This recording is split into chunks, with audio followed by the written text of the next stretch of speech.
Bismillahirrahmanirrahim. Assalamualaikum warahmatullahi wabarakatuh.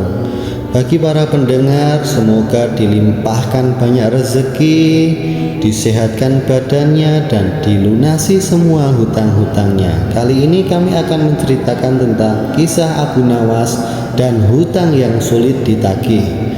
Pernah nggak sih kalian minjemin uang ke orang, tapi pas nagih rasanya kayak nyari jarum di tumpukan jerami? Nih, kisah Abu Nawas ini benar-benar bikin geleng-geleng kepala. Bukan cuma lucu, tapi juga penuh pelajaran. Bayangin, dia cuma pakai 3 kalimat doang buat nagih hutang.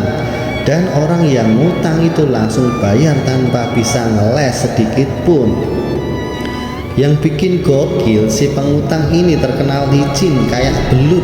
Semua orang di kampung udah nyerah nagih hutang padanya. Tapi Abu Nawas, dia malah santai, senyum-senyum seolah dia udah punya jurus pamungkas. Tenang, 3 kalimat aja cukup, katanya. Gila nggak tuh? Kisah ini dimulai di sebuah pasar kecil di pinggiran kota Baghdad. Abu Nawas dengan sorban musuhnya sedang duduk di warung teh sambil menikmati roti pipi hangat. Dari kejauhan dia melihat si Hamid, tetangganya, lagi asik ngobrol di kios kain. Hamid ini bukan orang jahat sebenarnya, tapi masalahnya dia punya hobi ngutang tanpa bayar. Beberapa bulan sebelumnya Hamid meminjam uang 10 dinar sama Abu Nawas. Waktu itu alasannya buat modal dagang. Abu Nawas gak keberatan karena dia pikir Hamid bakal cepat bayar. Ternyata sampai sekarang jangankan dibayar, ditagih pun gak pernah nongol. Di pasar, Abu Nawas memandang Hamid sambil menyeruput tehnya. Beberapa pedagang lain nyamperin dia dan bilang, "Buang-buang waktu, Bu. Hamid itu udah utang sama semua orang di sini. Kita udah capek nagih." Tapi Abu Nawas cuma nyengir. "Kalian belum tahu caranya," jawabnya tenang. Abu Nawas memang terkenal bukan cuma karena kecerdasannya, tapi juga kelihayannya membungkus sindiran jadi obrolan santai. Dia ngerti betul kalau nagih hutang gak langsung-langsungan malah bikin orang defensif. Jadi dia pilih cara yang gak biasa. Sore itu dia berjalan pelan menuju kios Hamid. Langkahnya santai, tapi matanya tajam mengamati. Hamid sempat kaget lihat kedatangannya. "Wah Abu, lama gak kesini. Sini duduk," katanya sambil pura-pura ramah. Orang-orang sekitar langsung pasang kuping. Mereka tahu ini bakal jadi tontonan menarik. Nagih hutang di depan umum biasanya berakhir ribut, tapi Abu Nawas, dia malah duduk manis santai lalu mulai ngobrol seolah gak ada masalah. "Hamid, aku mau tanya satu hal," kata Abu Nawas sambil tersenyum lebar. Hamid yang lagi mengikat gulungan kain berhenti sejenak. "Tanya apa, Abu Nawas?" jawabnya agak gugup. Abu Nawas mencondongkan tubuh lalu melontarkan kalimat pertama. Kalimat pertama Abu Nawas terdengar seperti obrolan biasa, tapi sebetulnya punya makna dalam. "Hamid, kamu tahu nggak, di dunia ini ada 2 jenis orang, yang berhutang tapi bayar, dan yang berhutang tapi nggak bayar." Hamid tertawa hambar, berusaha menganggapnya bercanda. Tawa Hamid gak berlangsung lama. Abu Nawas langsung menembak kalimat kedua. "Aku cuma penasaran, kamu masuk yang mana ya?" Semua orang di sekitar langsung menahan senyum. Hamid mulai gelisah, tapi belum berani marah. Hamid mencoba mengalihkan pembicaraan. "Abu Nawas, kamu ini," tiba-tiba ngomong begitu. Tapi Abu Nawas tidak mengendurkan tatapannya. Dia meneguk teh pelan, memberi jeda yang membuat Hamid makin tertekan. Lalu kalimat ketiga keluar. Tenang, jelas, dan bikin Hamid nggak bisa ngeles. Kalau kamu masuk yang kedua, aku cuma mau tahu kapan kamu mau pindah ke yang pertama. Meledaklah tawa para pedagang yang mendengar. Hamid terdiam. Kata-kata itu seperti menamparnya, tapi tanpa kekerasan. Semua mata tertuju padanya. Kalau dia nggak jawab, dia bakal terlihat sebagai pengutang tak tahu malu. Kalau dia jawab, satu-satunya cara adalah bayar. Dengan wajah merah padam, Hamid berdiri, masuk ke dalam kios, lalu keluar lagi sambil membawa kantong kecil berisi uang dinar. Dia menyerahkan ke Abu Nawas sambil menunduk. Ini Abu Nawas, maaf ya lama. Abu Nawas menerima uang itu dengan senyum hangat. Nggak masalah. Yang penting sekarang kamu udah pindah ke kelompok yang benar. Hamid cuma nyengir malu, sedangkan para pedagang memberi tepuk tangan pelan. Pelajaran yang bisa diambil, kadang nagih hutang nggak perlu teriak-teriak, cukup bikin orang sadar posisi mereka dan kasih pilihan yang nggak bisa mereka hindari tanpa kehilangan harga diri. Sejak hari itu, nama Abu Nawas semakin harum. Orang-orang kampung bukan cuma kagum, tapi juga mulai meniru cara halusnya dalam menyelesaikan masalah. Hamid sendiri berubah jadi orang yang hati-hati kalau mau minjam uang. Bahkan beberapa hari kemudian ada pedagang yang bercanda, hati-hati sama Abu Nawas, nanti nagihnya cuma 3 kalimat tapi bikin kamu nyerah seketika. Dan mereka semua tertawa.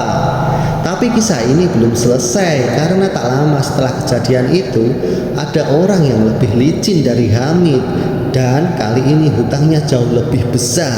Bagaimana ya Abu Nawas menghadapi yang satu ini? Kita langsung masuk saja ke ceritanya. Kalau di part 1, Abu Nawas sukses nagih hutang cuma dengan 3 kalimat ke Hamid. Di part 2 ini dia bakal ketemu lawan yang jauh lebih sulit, namanya Faruk, pedagang kaya yang terkenal pelitnya minta ampun. Dan hutangnya ke Abu Nawas bukan main-main, 100 dinar emas. Yang bikin ribet, Faruk ini punya banyak koneksi sama pejabat kota. Jadi kalau nagih hutang sembarangan, bisa-bisa malah Abu Nawas yang dipermalukan. Tapi yang namanya Abu Nawas, dia nggak pernah mau mundur. Semua orang bisa ditagih asal tahu pintunya. Begitu katanya sambil nyengir. Kisah ini dimulai di sebuah acara jamuan makan di rumah Gubernur Baghdad. Abu Nawas diundang karena terkenal sebagai penyair dan penghibur istana. Tanpa disangka, Faruk juga hadir di acara itu. Duduk di depan barisan, tertawa keras seolah dunia miliknya. Abu Nawas langsung ingat hutang besar yang belum ia bayar. Tapi dia tahu ini bukan tempat untuk menegur langsung. Dia butuh cara yang elegan supaya semua orang melihat, tapi tanpa membuat Faruk merasa dipermalukan terang-terangan. Saat jamuan dimulai, Gubernur mempersilahkan Abu Nawas tampil membacakan syair. Abu Nawas melihat kesempatan emas. Dia memandang seluruh tamu lalu berkata, "Sebelum aku mulai, izinkan aku mengucapkan terima kasih pada seorang pria kaya yang begitu dermawan, meski dermawannya hanya untuk diri sendiri." Beberapa tamu tertawa kecil. Faruk melirik curiga, tapi belum merasa tersindir langsung. Abu Nawas pun melanjutkan syairnya, tapi dengan kecerdasan. Dia sisipkan kisah tentang seorang pedagang yang selalu lupa pada janji membayar. Cerita itu begitu halus sampai para tamu menganggapnya sekedar dongeng, tapi mereka juga mulai melirik ke arah Faruk. Wajah Faruk mulai tegang, tapi dia nggak bisa protes karena Abu Nawas belum menyebut namanya. Selesai membacakan syair, Abu Nawas turun dari panggung dan duduk tepat di sebelah Faruk. Senyumnya lebar, matanya tenang, seperti seorang nelayan yang tahu ikannya sudah masuk perangkap. "Faruk, aku cuma mau tanya satu hal," kata Abu Nawas. Faruk mencoba tertawa. Apa itu Abu Nawas? Kalau soal syair tadi lucu sekali sih. Tapi Abu Nawas langsung mengeluarkan kalimat pertama. Kau tahu, orang bijak bilang janji yang tak ditepati itu lebih berat daripada hutang yang dibayar. Faruk terdiam sejenak, lalu tersenyum tipis. Benar juga ya, jawab Faruk. Abu Nawas menatapnya sambil melanjutkan kalimat kedua. Aku cuma penasaran, apakah 100 dinar emas yang kau pinjam dariku termasuk hutang yang ingin kau bayar atau janji yang ingin kau lupakan? Tawa para tamu langsung meledak. Faruk mulai tersudut. Dia nggak bisa marah di depan gubernur, tapi juga nggak mungkin ngeles karena semua orang sudah tahu arah pembicaraan. Abu Nawas pun mengeluarkan kalimat ketiga, kali ini dengan nada lebih lembut tapi menusuk. Kalau kau berniat melupakan, biarkan aku mengingatnya setiap kali kita bertemu. Wajah Faruk memerah. Dia tahu kalau dia nggak bayar sekarang, setiap acara, setiap pertemuan Abu Nawas akan mengungkitnya di depan orang banyak. Itu jelas lebih memalukan daripada kehilangan 100 dinar. Dengan terpaksa Faruk merogoh saku jubahnya, mengeluarkan kantong kecil berisi koin emas dan menyerahkannya. Ini Abu, lunas sudah ya, katanya pelan. Abu Nawas menerima dengan santai. Terima kasih Faruk. Sekarang kau sudah membuktikan bahwa kau termasuk orang yang menjaga janji. Semua tamu bertepuk tangan, sementara Faruk tersenyum kecut. Pelajaran dari kisah ini, kadang nagih hutang bukan soal marah atau keras, tapi soal menciptakan situasi di mana orang nggak punya pilihan selain membayar untuk menjaga harga dirinya. Sejak hari itu Faruk jadi lebih berhati-hati soal hutang. Dia tahu Abu Nawas punya lidah yang lebih tajam dari pedang, tapi membungkusnya dengan humor yang membuat orang sulit membenci. Namun cerita Abu Nawas belum berhenti di sini, karena setelah Faruk ada lagi seorang yang bukan hanya berhutang, tapi juga mencoba menipu Abu Nawas dengan cara yang licik. Langsung saja kita lanjutkan ceritanya. Kalau di sebelumnya Abu Nawas sukses bikin Hamid dan Faruk bayar hutang cuma pakai 3 kalimat, di kisah ini lawannya jauh lebih berbahaya. Orang ini bukan sekedar pengutang, dia penipu ulung yang suka memanfaatkan nama besar orang lain untuk kepentingan pribadi. Namanya Karim. Dia dikenal suka main halus dengan kata-kata. Dan kalau sudah terpojok, dia bisa membalikkan tuduhan sampai orang yang menagih malah disalahkan. Tapi Abu Nawas, dia punya cara yang bikin Karim gak bisa berkutik sama sekali. Awalnya Karim meminjam uang 50 dinar dari Abu Nawas dengan alasan mau membantu temannya yang sakit. Abu Nawas percaya karena waktu itu Karim sampai bersumpah atas nama keluarganya. Tetapi setelah sebulan bukannya bayar, Karim malah hilang. Yang bikin makin nyesek, Abu Nawas dengar kabar kalau uang itu dipakai Karim membuat berjudi di pasar malam. Parahnya lagi, Karim bercerita ke orang-orang bahwa uang itu sebenarnya pemberian, bukan pinjaman. Abu Nawas pun merasa harus turun tangan. Suatu siang Abu Nawas sengaja datang ke warung kopi yang sering jadi tempat nongkrong Karim. Di sana Karim sedang dikelilingi beberapa temannya tertawa lebar sambil memamerkan cincin emas barunya. Abu Nawas masuk dengan langkah tenang. Karim, lama nggak ketemu, sapa Abu Nawas sambil duduk di kursi sebelahnya. Karim agak kaget tapi cepat menutupi wajahnya dengan senyum lebar. Wah Abu Nawas, sudah lama sekali. Duduk sini, ayo kita ngobrol, katanya. Beberapa orang mulai melirik karena mereka tahu ada masalah hutang di antara keduanya. Tapi Abu Nawas tidak langsung to the point. Dia memesan kopi lalu memulai percakapan dengan nada ramah. Jebakan halus mulai dipasang. "Karim," kata Abu Nawas pelan, "aku dengar kamu orangnya pandai menjaga janji." Karim tersenyum puas, merasa dipuji. "Tentu saja, aku selalu pegang kata-kata," jawabnya. Abu Nawas lalu mengeluarkan kalimat pertama. "Kalau begitu, hutang 50 dinar yang kau janjikan akan kau bayar bulan lalu sudah kau tepati kan?" Karim tersenyum kecut. Dia tahu orang lain mendengar. Abu, bukannya itu hadiah dari kamu waktu itu?" Katanya mencoba memutar balik cerita. Beberapa temannya terlihat bingung. Abu Nawas tetap tenang. Dia lalu mengucapkan kalimat kedua.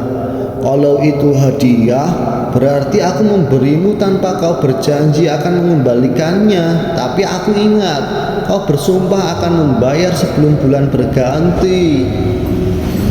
Suasana warung mulai hening. Karim mulai gelisah, matanya mencari-cari dukungan dari teman-temannya. Tapi mereka semua menunggu kelanjutannya. Abu Nawas pun melancarkan kalimat ketiga yang mematikan. "Kalau kau lupa pada sumpahmu, biarkan orang-orang di sini mengingatkannya setiap kali mereka melihatmu." Itu seperti bom yang meledak di kepala Karim. Dia tahu kalau semua orang di pasar menganggapnya pelanggar sumpah, reputasinya akan hancur dan dia tak akan bisa berdagang lagi dengan bebas. Dengan wajah pucat, Karim merogoh kantong dan mengeluarkan beberapa koin emas. "Ini Abu, lunas sekarang, jangan bawa-bawa orang lain lagi," katanya sambil menunduk. Abu Nawas tersenyum hangat. Karim, ini bukan soal membawa orang lain. Ini soal membawa kembali kata-kata yang pernah kau ucapkan."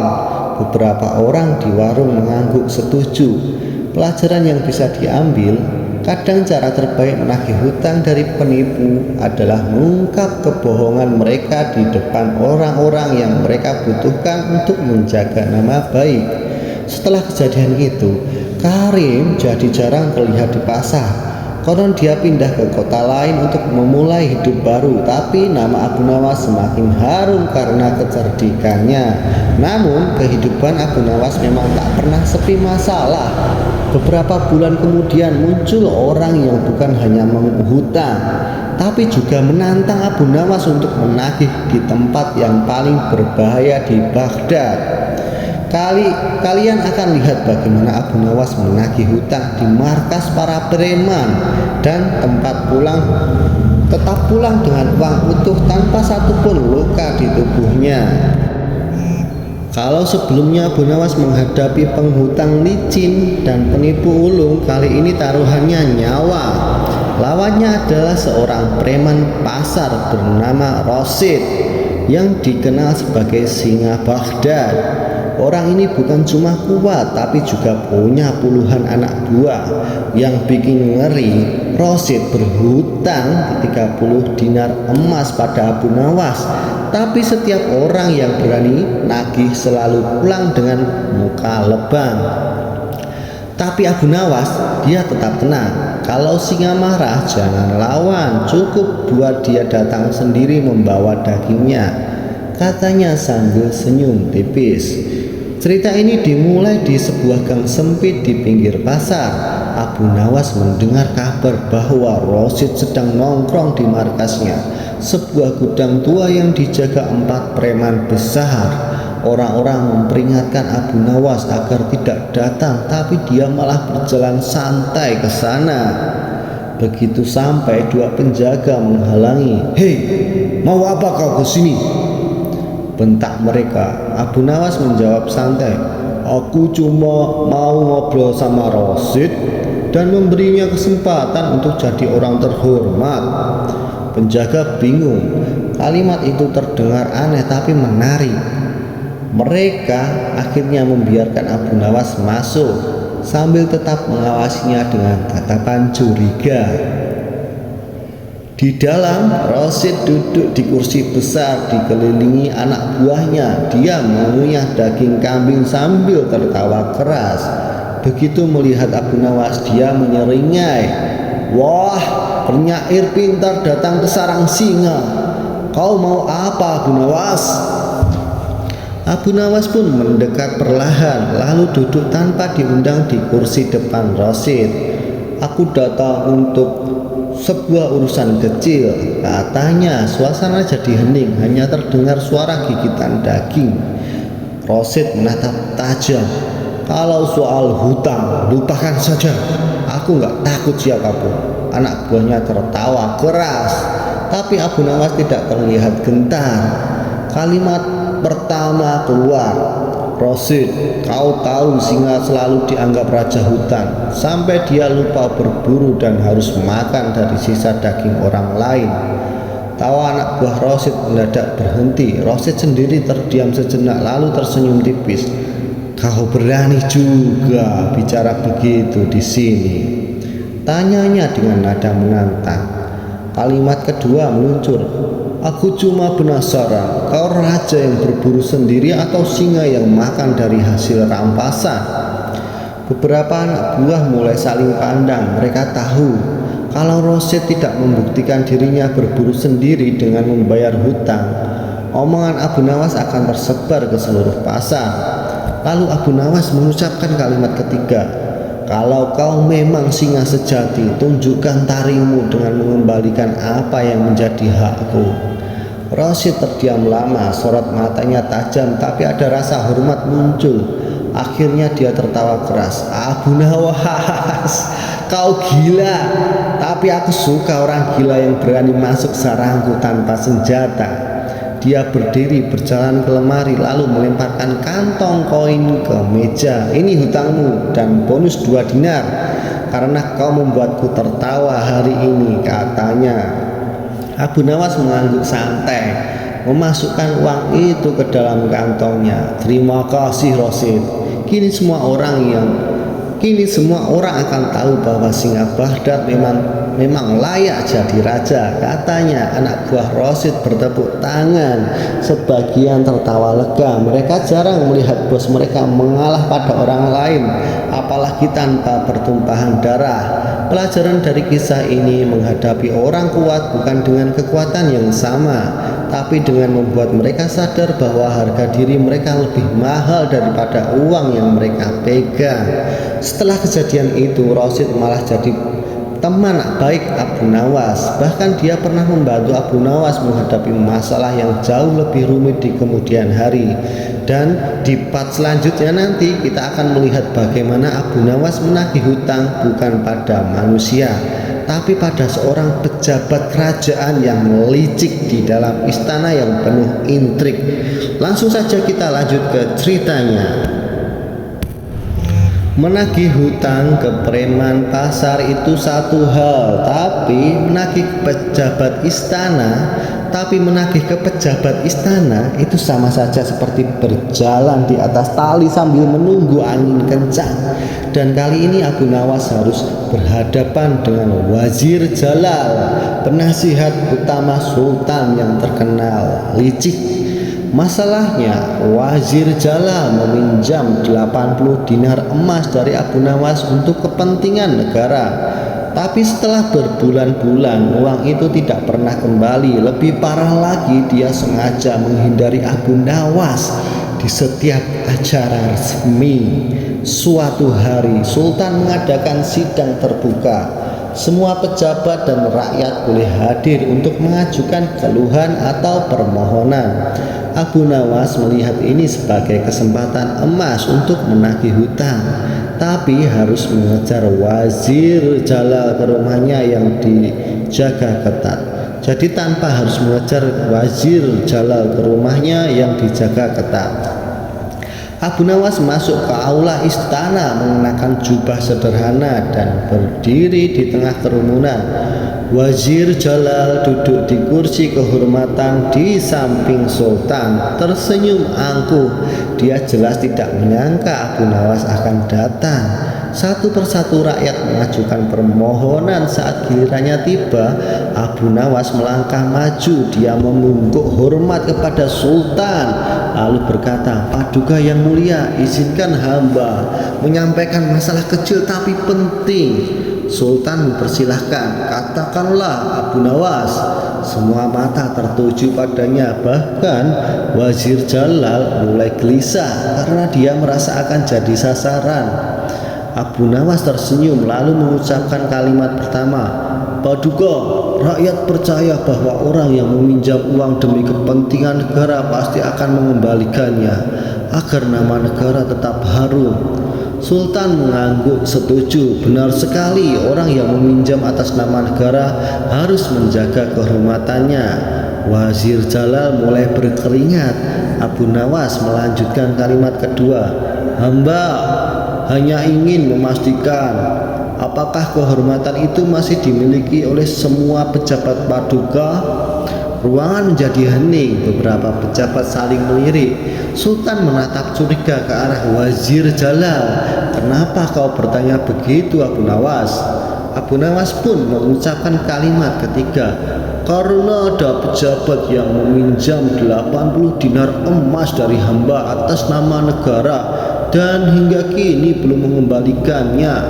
Semua kepala menoleh ke arah Wazir Jalal. Wajahnya pucat. Sultan langsung menegakkan tubuh. "Siapa pejabat itu?" tanya Sultan dengan nada tegas. Abu Nawas tersenyum.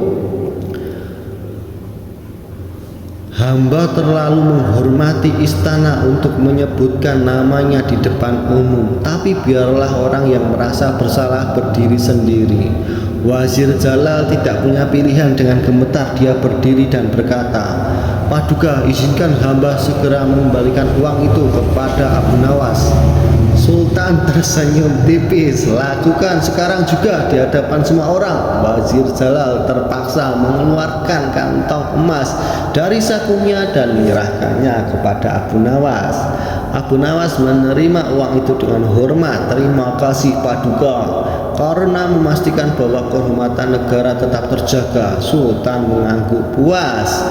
Pelajaran dari kisah ini, kadang menagih hutang bukan soal berani menghadapi orang, tapi menciptakan situasi di mana mereka harus membayar demi menjaga muka di hadapan orang yang lebih berkuasa. Setelah sidang itu, Wazir Jalal tidak berani lagi meminjam uang pada hari siapapun. Sementara Abu Nawas semakin disegani bahkan oleh orang-orang istana. Namun petualangan Abu Nawas belum selesai, karena suatu hari ia harus menagih hutang kepada seorang musafir asing yang pandai berkelit dengan logika aneh. Di part yang selanjutnya nanti kalian akan melihat bagaimana Abu Nawas mematahkan logika si musafir sampai dia membayar hutangnya sambil tersenyum malu. Langsung saja, tak usah menunggu cerita selanjutnya. Ini langsung saja kita ceritakan, lanjut. Musafir asing dan logika terbalik. Pernah nggak kalian ketemu orang yang kalau ditagih hutang malah jawabannya muter-muter? Nah, kali ini Abu Nawas bertemu musafir asing yang lidahnya licin bak belut. Kalau dia bicara, yang benar bisa jadi salah, dan yang salah bisa terdengar jadi benar. Orang itu bernama Yusuf bin Marwan, pedagang keliling dari negeri jauh. Dia meminjam 40 dinar emas dari Abu Nawas dengan janji akan mengembalikannya saat kembali ke Baghdad. Tapi begitu tiba, dia pura-pura lupa, bahkan berani berdebat bahwa hutang itu tidak pernah ada. Pertemuan mereka terjadi di sebuah kedai makan dekat gerbang kota. Abu Nawas sedang minum teh saat Yusuf masuk dengan pakaian mahal dan wajah percaya diri. Mereka saling bertatapan dan senyum tipis Abu Nawas langsung membuat Yusuf merasa waspada. "Wah, ada Yusuf, sudah lama. Bagaimana perjalananmu?" sapa Abu Nawas dengan ramah. Yusuf tersenyum lebar. "Wah, Abu Nawas, baik-baik saja. Apa kabarmu hari ini?" perjalananku lancar dan aku pulang dengan hati ringan. Hati ringan karena bebas hutang, tanya Abu Nawas sambil menyeruput teh. Yusuf tertawa kecil. Hutang? Hutang apa, Bu? Kau pasti salah ingat, aku tak pernah hutang padamu. Beberapa orang di kedai mulai melirik. Mereka tahu Abu Nawas tidak akan tinggal diam jika dipermainkan. Tapi wajahnya tetap tenang, bahkan terlihat seperti sedang menikmati permainan.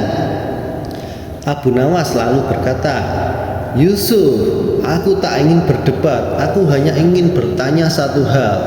Ini menjadi kalimat pertama. Jika seseorang mengambil sesuatu yang bukan miliknya lalu membawanya pulang, apakah itu miliknya? Yusuf menjawab cepat, tentu saja tidak, itu pencurian. Abu Nawas mengangguk pelan. Orang-orang di kedai mulai tersenyum menebak arah percakapan ini. Kalimat kedua pun langsung keluar dari Abu Nawas. Kalau begitu uang 40 dinar yang kau ambil dariku dan kau bawa pulang tanpa mengembalikannya itu milik siapa? Yusuf terdiam sejenak. Dia mencoba tersenyum tapi suaranya mulai goyah. Itu mungkin milikmu, Abu. Tapi Abu Nawas memotong dengan kalimat ketiga. Kalau kau sudah mengaku miliknya adalah milikku, maka kembalikan sekarang atau semua orang di sini akan menganggapmu pencuri. Kedai mendadak hening, semua mata memandang Yusuf. Tidak ada celah untuk berkelit. Logika yang dia sendiri setujui baru saja menjeratnya. Dengan wajah memerah, Yusuf mengeluarkan kantong emas dari ikat pinggangnya. Dia menyerahkannya kepada Abu Nawas sambil menggumam, Ini Abu, sudah lunas ya. Abu Nawas menerimanya dengan senyum hangat. Terima kasih Yusuf. Kini perjalananmu benar-benar pulang dengan hati ringan.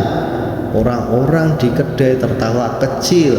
Pelajaran dari kisah ini, kadang cara terbaik menghadapi orang yang pandai memutar logika adalah membuat mereka terjebak oleh kata-kata mereka sendiri. Setelah itu Yusuf tidak pernah lagi mencoba berdebat dengan Abu Nawas. Bahkan dia bercerita pada pedagang lain bahwa kalau mau menipu Abu Nawas lebih baik pikir 1000 kali. Namun tak lama kemudian Abu Nawas mendapat tantangan baru, bukan dari orang asing tapi dari sahabatnya sendiri yang tiba-tiba menjadi pelit dan pura-pura lupa hutang. Bagi Abu Nawas ini bukan hanya soal hutang tapi juga persahabatan yang dipertaruhkan. Bagaimana cara menagih tanpa merusak hubungan? Dan disinilah kecerdikan Abu Nawas akan diuji. Karena lawannya kali ini tahu semua trik Abu Nawas dan tidak akan mudah kalah. Di part selanjutnya nanti kalian akan melihat bagaimana Abu Nawas menagih hutang kepada sahabat dekatnya dengan cara yang membuat persahabatan mereka justru semakin lebih kuat. Tidak usah menunggu lama, di video selanjutnya langsung saja di video kali ini langsung saja kita ceritakan. Lanjut ke cerita selanjutnya.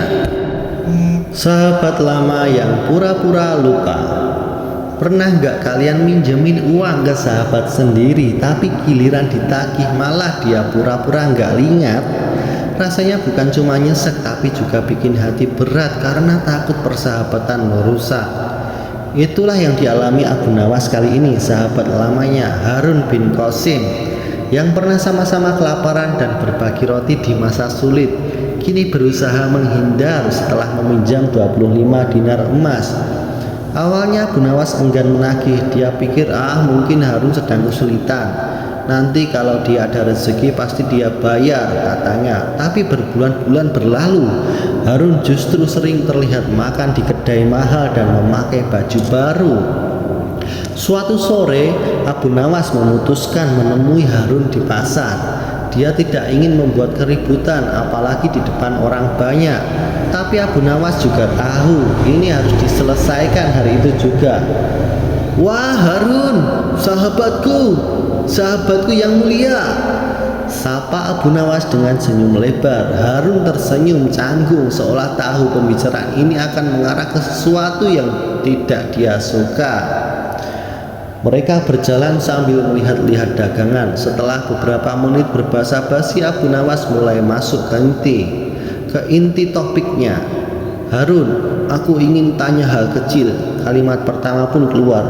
Kalau seorang sahabat menolong sahabatnya di masa sulit, apakah layak dia dibalas dengan kebaikan atau diabaikan? Harun tertawa kecil. Tentu saja dibalas dengan kebaikan, Abu Nawas. Siapapun yang mengabaikan sahabat sejati adalah orang yang tak tahu terima kasih. Abu Nawas mengangguk pelan lalu melempar kalimat kedua. Jika seseorang meminjam sesuatu dari sahabatnya lalu tidak mengembalikannya, apakah itu kebaikan atau pengkhianatan? Harun terdiam, matanya melirik ke arah lain.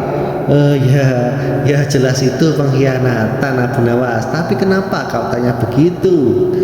Abu Nawas menatapnya lembut tapi tajam, lalu mengucapkan kalimat ketiga.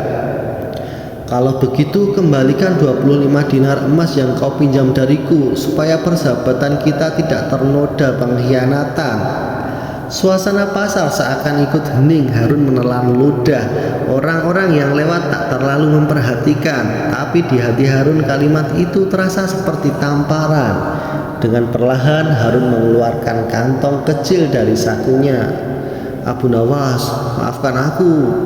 Aku terlalu malu untuk mengaku belum bisa membayar, tapi ini semua yang kumiliki hari ini. Abu Nawas tersenyum hangat. Harun, aku tidak pernah meminjamkan uang untuk membuatmu malu. Aku meminjamkan untuk membantumu, tapi janji tetap janji. Harun menunduk merasa bersalah. Mulai besok aku akan bekerja lebih keras. Sisa hutang akan kulunasi dalam sepekan. Abu Nawas mengangguk, percaya pada sahabatnya. Pelajaran hari itu, menagih hutang ke sahabat bukan berarti memutus persahabatan. Justru kalau dibiarkan, diam-diam bisa merusak kepercayaan di antara kalian.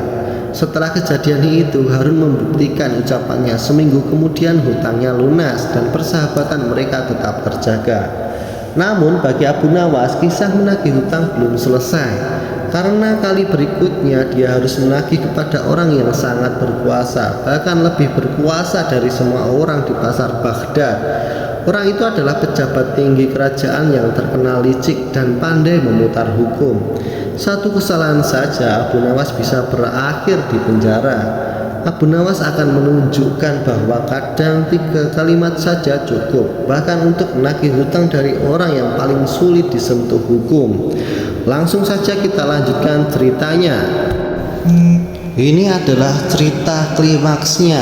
Karena kali ini Abu Nawas harus menagih hutang pada pejabat paling berkuasa di Baghdad, yang kalau dia salah bicara sedikit saja bisa berakhir di penjara atau bahkan dihukum. Bayangkan kamu mau nagih hutang, tapi yang berhutang adalah orang yang bisa memenjarakan kamu hanya dengan satu perintah. Berani atau langsung nyerah? Inilah yang dihadapi Abu Nawas.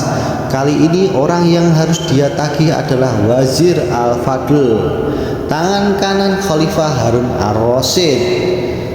Pria ini terkenal licin seperti belut, pintar memutar kata, dan pelupa kalau urusan bayar hutang. Beberapa bulan lalu Al-Fadl meminjam 100 dinar emas dari Abu Nawas untuk urusan mendesak. Katanya cuma butuh waktu seminggu untuk mengembalikan. Tapi seperti biasa, seminggu berubah jadi sebulan, sebulan berubah jadi 3 bulan, dan uang itu lenyap seperti tertelan bumi. Abu Nawas tahu menagih secara langsung bisa membuatnya dicap lancang. Apalagi Al-Fadl punya kebiasaan membalikkan keadaan sehingga penagih bisa terlihat sebagai penjahat. Namun Abu Nawas punya kelebihan. Dia ahli memilih kata. Dia paham 3 kalimat yang tepat bisa lebih mematikan daripada 1000 teriakan. Hari itu Abu Nawas sengaja datang ke istana saat Khalifah sedang memimpin majelis. Banyak pejabat hadir termasuk Al-Fadl yang duduk manis di samping sang khalifah. Abu Nawas memberi salam lalu mengajukan izin berbicara di depan majelis. Wahai Amirul Mukminin, izinkan aku bertanya tentang hukum sebuah perkara. Khalifah mengangguk tertarik. Kalimat pertama pun keluar, wahai Amirul Mukminin, bagaimana hukum seseorang yang meminjam barang milik rakyat lalu tidak mengembalikannya? Khalifah menjawab tegas, itu adalah perbuatan zalim dan harus segera dikembalikan. Jika tidak, maka ia pantas mendapat hukuman. Abu Nawas melanjutkan kalimat kedua, jika orang yang berbuat zalim itu adalah pejabat tinggi kerajaan, apakah hukumnya berbeda? Khalifah mengerutkan kening. Tidak, hukum tetap sama siapapun dia. Jika berhutang harus mengembalikan. Kekuasaan tidak membebaskannya dari kewajiban. Saat itu semua mata mulai melirik ke arah Al-Fadl yang mulai gelisah. Abu Nawas tersenyum tipis lalu mengucapkan kalimat ketiga, kalau begitu, perintahkanlah Wazir Al-Fadl untuk mengembalikan 100 dinar emas milikku. Seisi ruangan terdiam. Al-Fadl pucat. Khalifah menatapnya dengan sorot tajam. Apakah benar ini, wahai Al-Fadl? Tanya Khalifah dengan nada dingin. Dengan terbata-bata Al-Fadl mengangguk. Benar, wahai Amirul Mukminin, aku akan mengembalikannya hari ini juga. Khalifah mengangguk pelan. Bagus, dan ingat, hutang rakyat adalah amanah. Siapa yang mengkhianatinya, mengkhianatiku juga. Tak lama kemudian Abu Nawas keluar dari istana sambil membawa kantong berisi 100 dinar emas. Ia tak hanya berhasil menagih hutang, tapi juga memberi pelajaran di depan seluruh pejabat istana. Rahasia Abu Nawas sederhana. Dia tidak menyerang langsung, tapi membuat lawan terikat pada jawabannya sendiri. Setelah itu lawan tak punya jalan untuk mengelak. Kisah ini pun tersebar di Baghdad. Banyak orang yang meniru cara Abu Nawas karena ternyata menagih hutang tidak selalu harus dengan marah. Kadang cukup dengan 3 kalimat yang tepat. Dan sejak hari itu nama Abu Nawas makin disegani, bukan karena kekayaannya, tapi karena otaknya yang tajam dan lidahnya yang lebih berbahaya dari pedang. Nah, kalau kamu sendiri, kalau ada yang berhutang dan pura-pura lupa, berani nggak pakai trik Abu Nawas ini? Tulis di kolom komentar. Siapa tahu ada yang butuh ide untuk menagih hutang yang udah lama ngendap. Nah, itu dia kisah Abu Nawas yang kali ini berhasil menagih hutang cuma dengan 3 kalimat, bahkan dari pejabat paling licik di Baghdad. Keren banget kan cara beliau? Buat kalian yang udah nonton sampai akhir, aku doain semoga selalu sehat, rezekinya lancar, dan kalau ada hutang cepat lunas, dan kalau ada yang nagih semoga nggak bikin pusing. Kalau kalian suka cerita ini, jangan lupa tekan tombol like biar aku makin semangat bikin kisah-kisah legendaris lainnya. Klik dan juga subscribe dan nyalain loncengnya supaya kalian gak ketinggalan setiap kali aku upload cerita terbaru. Oh iya, aku juga pengen tahu nih cerita ini udah sampai di kota mana aja.